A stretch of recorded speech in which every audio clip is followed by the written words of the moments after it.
আসসালামু আলাইকুম বন্ধুরা। ১৯৭১ সালে একটি আমেরিকান বিমান উড্ডয়নের মাত্র কয়েক মিনিট পরে পিছনের সিটে বসা একজন যাত্রী বিমানের এয়ার হোস্টেসকে নিজের কাছে ডেকে হাসতে হাসতে একটি চিঠি দিলেন। সেই চিঠিতে মাত্র কয়েকটি শব্দ লেখা ছিল, যা সমগ্র আমেরিকায় তোলপাড় সৃষ্টি করে দেয়। এফবিআই অর্থাৎ মার্কিন যুক্তরাষ্ট্রের সবচেয়ে শক্তিশালী গোয়েন্দা সংস্থা আজও সেই যাত্রীকে খুঁজছে, কিন্তু এফবিআই বিগত ৫৫ বছর ধরে সেই যাত্রীর সঠিক কোনো তথ্য খুঁজে বের করতে পারেনি। কে ছিল সেই ব্যক্তি, কেন গোয়েন্দা সংস্থা এত বছর ধরে তাকে খুঁজছে, কি ছিল তার অপরাধ? দ্য মিস্ট্রির এই ভিডিওতে আপনাদের স্বাগত জানিয়ে আশা করছি পুরো ভিডিওতে সাথে থাকবেন। বন্ধুরা, এই আকর্ষণীয় ঘটনাটি ১৯৭১ সালের ২৪ নভেম্বর পোর্টল্যান্ড বিমানবন্দর থেকে শুরু হয়েছিল। একজন লোক, যার আসল নাম ড্যান কুপার, কিন্তু রহস্যময় এক কারণে তার নাম হয় ডিবি কুপার। কেন এই নাম হলো তা ভিডিওর সামনে জানতে পারবেন। এই ডিবি কুপার, যাকে দেখতে একজন ব্যবসায়ীর মতো মনে হচ্ছিল, সে পোর্টল্যান্ড থেকে সিয়াটল শহরের একটি ফ্লাইটের টিকিট বুকিং করে। সেই সময় মার্কিন যুক্তরাষ্ট্রের অভ্যন্তরীণ ফ্লাইটগুলিতে যাত্রীদের লাগেজ পরীক্ষা করা অথবা যাত্রীদের পরিচয়ও তেমন যাচাই করা হতো না। এটি নর্থওয়েস্ট ওরিয়েন্ট এয়ারলাইন্সের বোয়িং 727 বিমানের একটি ছোট্ট ফ্লাইট, যা ৪৫ মিনিটের মধ্যে পোর্টল্যান্ড থেকে সিয়াটলে পৌঁছাবে। চোখে সানগ্লাস এবং হাতে একটি ব্রিফকেস নিয়ে ডিবি কুপার নামের এই যাত্রী পোর্টল্যান্ড থেকে সিয়াটল যেতে বিমানে উঠেন এবং নিজের পছন্দমতো একদম পেছনের একটি সিটে বসলেন। ঠিক দুপুর ২টা ৫৮ এই ফ্লাইট টেক অফ করে। ফ্লাইট টেক অফ করার কিছুক্ষণের মধ্যে তিনি এয়ার হোস্টেসকে ডাক দিয়ে একটি পানি অর্ডার করলেন এবং ধূমপান করতে লাগলেন। সেই সময় ফ্লাইটে ধূমপানের অনুমতি ছিল। সবকিছু স্বাভাবিকভাবেই চলছিল। এয়ার হোস্টেস পানি নিয়ে আসলে তিনি হাসিমুখে এয়ার হোস্টেসকে একটা লেটার দিলেন। এয়ার হোস্টেস, যার নাম ফ্লোরেন্স শ্যাফনার, তিনি ভাবলেন হয়তো ডিবি কুপার তার সাথে ফ্লার্ট করছেন। এই ভেবে হাতের চিঠি না পড়েই তিনি চলে যেতে লাগলেন।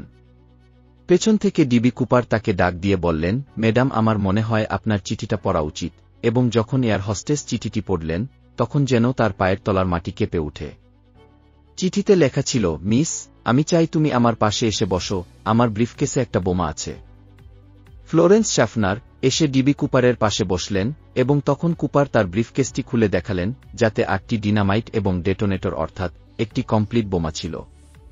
সংক্ষেপে, বিমানটি হাইজ্যাক করা হয়েছে এবং ডিবি কুপারের মোট ৩টি ডিমান্ড ছিল।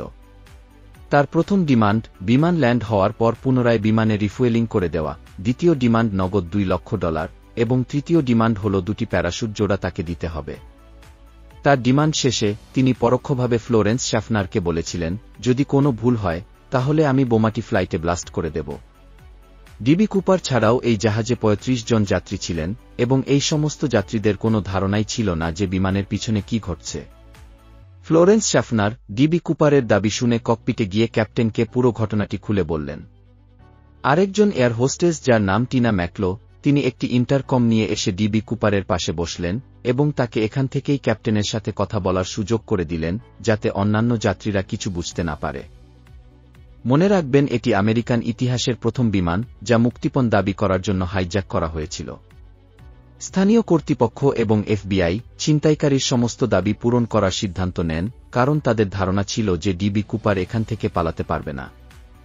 এই বিমান মাত্র ৪৫ মিনিটের মধ্যে সিয়াটল শহরে ল্যান্ড করার কথা ছিল, কিন্তু হাইজ্যাক হওয়ার কারণে পরবর্তী ১.৫ ঘণ্টা ধরে বিমানবন্দরের চারপাশে বিমানটি ঘুরতে থাকে। বিমানের অন্যান্য ৩৫ জন যাত্রীরা বিলম্বের কারণ জানতে চাইলে তাদেরকে বলা হয়, বিমান ল্যান্ডিংয়ের জন্য একটি মেকানিক্যাল প্রবলেম হয়েছে, তাই একটু বিলম্ব হচ্ছে। ইতিমধ্যে সিয়াটল ন্যাশনাল ব্যাংক থেকে $২ লক্ষ সংগ্রহ করা হয় এবং নোটগুলি থেকে সিরিয়াল নম্বর নেওয়া হয় এবং কাছাকাছি একটি স্কাইডাইভিং ক্লাব থেকে ২টি প্যারাশুটের ব্যবস্থা করা হয়। বিমানটি ৫টা ৪৫ অবতরণ করানো হয় এবং কথা অনুযায়ী পুনরায় জ্বালানি ভরার পাশাপাশি ডিবি কুপারকে টাকা ভর্তি একটি ব্যাগ এবং ২টি প্যারাশুট দেওয়া হয়। তার ডিমান্ড পূরণ করার পর ডিবি কুপার ৩৫ জন যাত্রী এবং ২ জন বিমান ক্রুদের জাহাজ থেকে নামার অনুমতি দেয়, কিন্তু পাইলট এবং অতিরিক্ত ২ জন ফ্লাইট ক্রুদের বিমানের মধ্যেই থাকতে বলে। এখন পর্যন্ত রাত হয়ে যায় এবং ডিবি কুপারের নির্দেশ অনুযায়ী আবার বিমান টেক অফ করানো হয়। ডিবি কুপার তার সাথে বসা টিনা ম্যাকলানের মাধ্যমে পাইলটকে কিছু বিশেষ নির্দেশনা পাঠায়, যেমন বিমানের ল্যান্ডিং গিয়ার এবং ফ্ল্যাপ খোলা থাকতে হবে এবং উচ্চতা ১০,০০০ ফুট ওপরে থাকতে হবে, বিমানের গতি ঘণ্টায় ৩২০ কিলোমিটার থাকতে হবে এবং জাহাজটি সরাসরি মেক্সিকো সিটিতে নিয়ে যেতে হবে। পাইলট তার কথা মতো সবকিছু সম্পূর্ণ করেন, কিন্তু সরাসরি মেক্সিকো সিটিতে নিয়ে যেতে হলে জ্বালানি ভরার জন্য মাঝখানে কোথাও ল্যান্ড করতে হবে। তাই পাইলট ডিবি কুপারকে জ্বালানি ভরার জন্য দুটি জায়গার বিকল্প দেন, রেনো অথবা ফিনিক্স, যেকোনো এক জায়গায় ল্যান্ড করতে হবে। অবশেষে কুপার রেনো বিমান বন্দরে ল্যান্ড করতে বলে। অন্যদিকে স্থানীয় এবং ফেডারেল কর্তৃপক্ষরা দুটি ফাইটার জেট বিমানের পিছনে লাগিয়ে দেয়। কিন্তু ফাইটার জেট এই বিমানের মতো এত ধীর গতিতে উড়া সম্ভব নয়, তাই তারা বিমানের চারপাশে ঘুরতে শুরু করে। রাতের অন্ধকারে বিমানটি রেনোর দিকে এগিয়ে যাচ্ছিল। ইতিমধ্যে ডিবি কুপার তার কাছে বসে থাকা টিনা ম্যাকলোকে ককপিটে যেতে বলে, যেখানে দুইজন পাইলট এবং একজন ফ্লাইট অ্যাটেন্ডেন্ট আগে থেকেই ককপিটে উপস্থিত ছিল।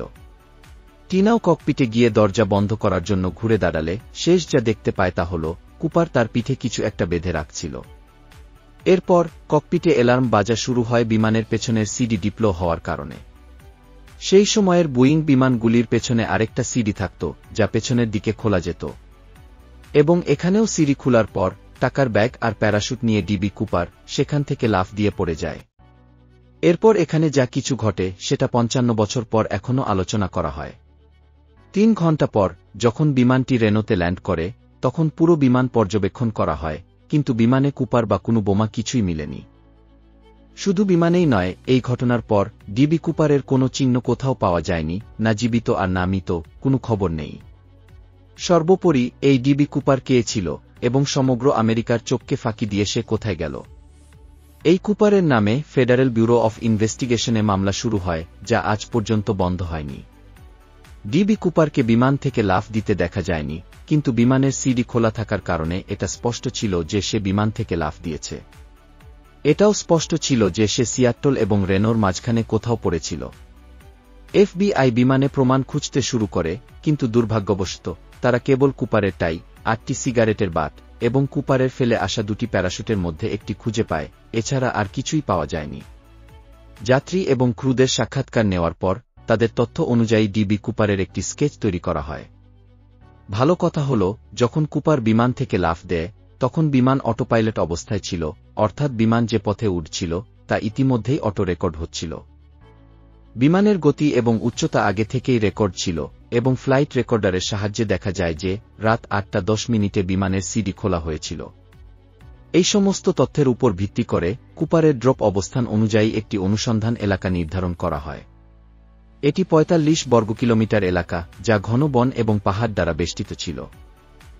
আকাশপথে অনুসন্ধানকারী দল এবং স্থলে অনুসন্ধানকারী দল পুরো এলাকা তল্লাশি করে, কিন্তু কুপারের কোনো চিহ্ন, কোনো ব্রিফকেস বা টাকার কোনো সন্ধান পায়নি।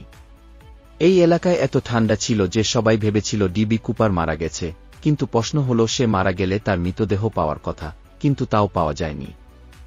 আমেরিকার ইতিহাসে প্রথমবারের মতো এফবিআই এই মামলার জন্য জনসাধারণের কাছ থেকে সাহায্য চাইতে শুরু করে। কুপারের স্কেচ এবং তাকে দেওয়া ডলারের একটি সিরিয়াল নম্বরও সংবাদপত্রে প্রকাশিত করা হয়। এখানে একটা বিষয় হল, আমি ভিডিওর শুরুতে বলেছিলাম এই ব্যক্তির আসল নাম ড্যান কুপার, কিন্তু এই সংবাদ বিজ্ঞপ্তিতে ভুল করে তার নাম ডিবি কুপার উল্লেখ করা হয়, আর সবাই এই নাম ব্যবহার করতে থাকে এবং তখন থেকেই তার নাম ডিবি কুপার নামে পরিচিত হয়ে ওঠে। সংবাদ বিজ্ঞপ্তিতে এফবিআই এটাও ঘোষণা করে যে কুপার সম্পর্কে যে কোনো তথ্য দিলে তাকে পুরস্কৃত করা হবে। এফবিআই অনুমান করছিল যে কুপার বেঁচে থাকলে সে অবশ্যই সেই টাকা কোথাও না কোথাও ব্যয় করবে। কিন্তু আশ্চর্যের বিষয় হল, সেই সিরিয়াল নম্বরের একটিও নোট কোথাও মিলেনি। কিন্তু প্রায় 9 বছর পর, অর্থাৎ 1880 সালে একটি ঘটনা ঘটে। দক্ষিণ ওয়াশিংটনে কলম্বিয়া নদীর ধারে একটি সৈকত আছে যার নাম টিনা বার বিচ। এখানে একটি শিশু তার বাবা মায়ের সাথে খেলছিল, তখন সে নদীর ধারে কিছু $20 নোট খুঁজে পায়, সেখানে মোট $5,800 ছিল। শিশুটির বাবা মা এই টাকা নিয়ে এফবিআই এর কাছে যায়। সৌভাগ্যবশত তাদের সিরিয়াল নম্বরগুলি কুপারকে দেওয়া নোটগুলির সাথে মিলে যায়। 9 বছর পর কুপার হাইজ্যাক মামলায় একটি ক্লু পাওয়া যায়, কিন্তু মামলাটি সমাধানের পরিবর্তে এই ঘটনাটি মামলাটিকে আরও আকর্ষণীয় করে তোলে, কারণ এই ডলারগুলো ড্রপ লোকেশন থেকে 27 কিলোমিটার দূরে পাওয়া গেছে। প্রথমে ধারণা করা হচ্ছিল যে হয়তো এই ডলারগুলো লুইস নদীর ড্রপ জোনে কুপারের কাছ থেকে পড়ে গেছে, আর সেখান থেকে এটি কলম্বিয়া নদীতে ভেসে এসেছে। কিন্তু পরে দেখা গেল যে কলম্বিয়া নদী বিপরীত দিকে প্রবাহিত হয়, অর্থাৎ এই টাকা কোনোভাবেই লুইস নদী থেকে টিনা বার বিচে আসা সম্ভব নয়। এফবিআই এর কাছে এই বিষয়টি সমাধানের পরিবর্তে আরও বিভ্রান্তিকর হয়ে উঠেছে। শুধু তাই নয়, টিনাবার বিচ, যেখান থেকে এই ডলার পাওয়া গেছে, 1974 সালে এখানে কিছু খনন কাজ করা হয়েছিল এবং সৈকতের তীরে অতিরিক্ত বালি ফেলা হয়েছিল, আর প্রাপ্ত ডলার এই বালিতেই পাওয়া গেছে। এই নতুন তথ্য থেকে সবাই অনুমান করছিল হয়তো কুপার অথবা তার কোনো সঙ্গী মামলাটি গুটিয়ে ফেলার জন্য ইচ্ছাকৃতভাবে 3 বছর পর টিনাবার বিচে এসে এই টাকা লুকিয়ে রেখেছে। এই মামলার মাধ্যমে এফবিআই কুপারের মতো দেখতে লোকদের তদন্ত করে, কিন্তু কোনো নির্দিষ্ট সূত্র খুঁজে পায়নি। কিছু তত্ত্ব আরও বলে যে কুপার সম্ভবত একজন প্রশিক্ষিত সামরিক কমান্ডো ছিল, কারণ যে প্যারাশুটটি সে সাথে নিয়ে গিয়েছিল তা কোনো সাধারণ বিমানে ব্যবহার করার প্যারাশুট নয়।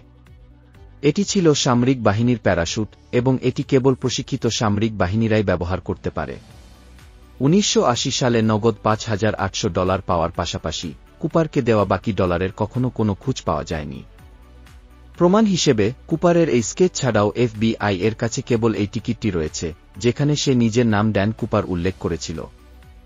এই মামলাটি গত 55 বছর ধরে এফবিআইকে প্রশ্নের সম্মুখীন করে আসছে। আজও এই মামলার সমস্ত বিবরণ এফবিআই ওয়েবসাইটে পাওয়া যায়। এই মামলার ফাইল এখনও খোলা আছে, কিন্তু কুপারের কোনো সন্ধান আজও পাওয়া যায়নি। আশা করছি ভিডিওটি আপনাদের ভালো লাগবে। যদি ভিডিওটি ভালো লাগে তবে অবশ্যই সাবস্ক্রাইব করবেন এবং লাইক দিয়ে সাথে থাকবেন। সবাইকে ধন্যবাদ। আল্লাহ হাফেজ।